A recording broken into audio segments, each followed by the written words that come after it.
Jibisada anaconda waa mid ka mid ah masaska ugu weyn adduunka waxayna ku nooshahay keymaha Amazon ee ku yaala Latin America.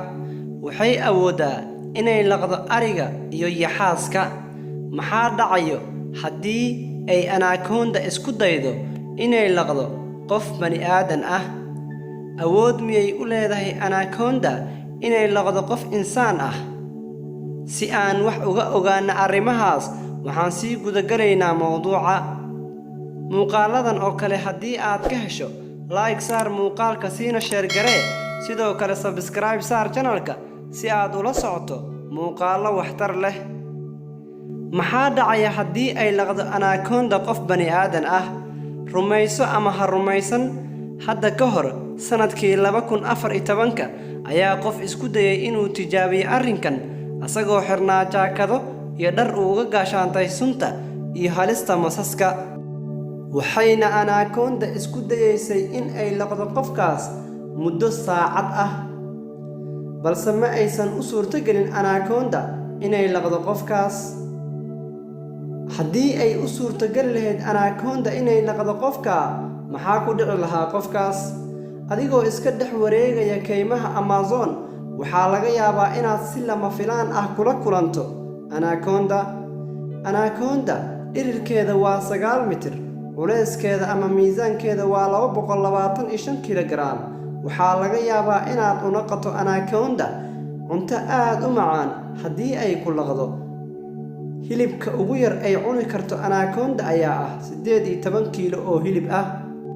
Haddii ay anaconda cunto qof insaan ah, waxay dharagsanaan doontaa isbuucyo, laakiin aad ayay ugu adag tahay anaconda inay cunto hilib ahaan 45 kilogram oo ah qof dhammaystiran. Waxaa laga yaabaa in anaconda uu hami ka geli waayo qof caadi ah, miisaanka insaanka oo ka culus inta ay cuni karto awgeed, iyo dhirir ahaan in qofka uu ka dheer yahay inta badan xayawaanada ay cunto anaconda. Waxay ku qaadan doontaa muddo badan anaconda si ay u dheefshiido qofka ay laqdo, waxayna taas keeni kartaa inay anaconda halis gasho oo ay soo ugaarsadaan xayawaanada kale. Haddii aan ka soo qaadno inay anaconda rabto inay cunto qof, maxaa dhici kara? Ka hor inta aysan qofka cunin, waxa ay dilaysaa qofka ayadoo isku duuduubaysa oo kala jabinaysa. Aan ka soo qaadno inuu qofka ka badbaaday intaas, waxay anaconda kala qaadaysaa afkeeda iyadoo geynaysa meesha ugu dambayso si ay qofka u laqdo. Kadibna way ruugi doontaa qofka ayadoo u burburin doonta qaybo aad u yar.